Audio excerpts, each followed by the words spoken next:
Ludwig van Beethoven lost hearing, then gave humanity its most sung symphony. The hall in Vienna blazed with candles and breathless faces. On stage, a deaf man beat time against silence. Behind him, strings trembled, horns flashed, and voices rose like dawn. The music carried a poem about joy into history. He could not hear the applause that followed. He could not hear the thunder he had made. Reports say singer Caroline Unger gently turned him toward the crowd. Then he saw waving handkerchiefs, lifted hands, and open mouths. Silence became visible. It was like watching lightning trapped inside glass. Everyone else heard the storm. Beethoven only saw its glow. The Ninth Symphony was not just music. A symphony is a large work for orchestra, built in movements like chapters. Beethoven made its final chapter a human anthem. He added choir and soloists, a daring choice for the time. It was like building a cathedral, then giving the stones a voice. But to understand how they got here, we need to go back to the beginning. Beethoven was baptized in Bonn on December 17, 1770. He was likely born the day before. Bonn sat beside the Rhine, under gray skies and church bells. His family lived in the world of court music. His grandfather had been respected. His father, Johann, sang for the court. His mother, Maria Magdalena, was gentle and often ill. Home was not grand. It smelled of candle wax, damp wood, and boiled food. Johann saw talent in his son and pushed hard. Lessons could begin late and end in tears. Fact tells us his childhood was difficult. Dramatization can only imagine the fear. The piano became his map. Each key was a road. Each chord, meaning several notes played together, was like colors mixed in water. Christian Gottlob Neef, a court organist, became an important teacher. He saw more than speed. He saw imagination. In 1783, Beethoven published his first known work. He was still a boy. By 1792, he left for Vienna to study with Joseph Haydn. Vienna was Europe's musical furnace. For a young composer, it promised fire. But fate had other plans. In Vienna, Beethoven became known as a brilliant pianist. A pianist plays the piano, and Beethoven attacked it with force and grace. Audiences heard thunder, wit, and danger.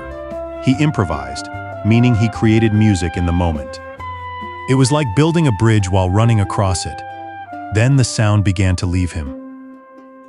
By his late 20s, Beethoven noticed ringing and loss. Today, experts still debate the exact medical cause. The fact remains brutal. A composer was losing hearing, the tool most people thought he needed most. At first, he hid it. He avoided gatherings. Conversations became traps. A laugh across the room could feel like a door closing. In 1802, he stayed in Heiligenstadt, then a village near Vienna. He wrote a private letter to his brothers, Karl and Johann. It became known as the Heiligenstadt Testament. In it, he described despair and isolation. He admitted he had considered death. But he also said art held him back. His life had narrowed like a room without windows, yet inside, music still moved.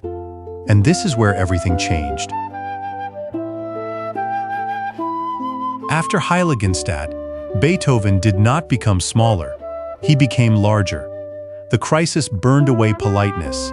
His music stretched, cracked, and roared. He entered what scholars call his heroic period. That means works built with bold scale, struggle, and triumph. The Third Symphony became the Great Signal, later called Eroica, meaning heroic. It was composed in 1803 and 1804. It was longer and fiercer than audiences expected. Listening to it was like entering a forest during a storm, then finding sunrise at the center. Beethoven had once admired Napoleon Bonaparte as a symbol of Republican ideals. According to his student Ferdinand Ries, Beethoven changed his mind when Napoleon crowned himself emperor in 1804. The dedication was reportedly torn or scratched away. The hero became the human spirit instead. His deafness worsened, but his inner hearing sharpened. Inner hearing means imagining sound without hearing it outside. It is like tasting a recipe perfectly before cooking it. What happened next would define the rest of his life. Beethoven would compose against silence, as if silence were an enemy and a canvas. By the 1820s, Beethoven was famous, difficult, and deeply isolated. He used conversation books, where visitors wrote their words for him. These books survive, though not completely. They show daily life around a man surrounded by noise he could not enter.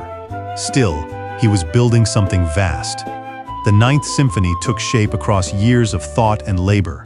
Its final movement used Friedrich Schiller's poem Ode to Joy. Beethoven had considered that text since youth. Now he joined orchestra, solo singers, and choir. For a symphony, this was revolutionary. It was like a river suddenly becoming an ocean. Instruments alone were not enough. Humanity itself had to enter. The premiere came on May 7, 1824, in Vienna's theater Am Kärntnertor. Beethoven appeared on stage. The practical conductor was Michael Umlauf, who guided the performers. Beethoven marked the time, lost inside imagined sound. When the music ended, applause erupted. Beethoven did not hear it, yet he had given the future a melody. Across 2 centuries, people still sing it at ceremonies, protests, and celebrations. A deaf composer had heard beyond his century.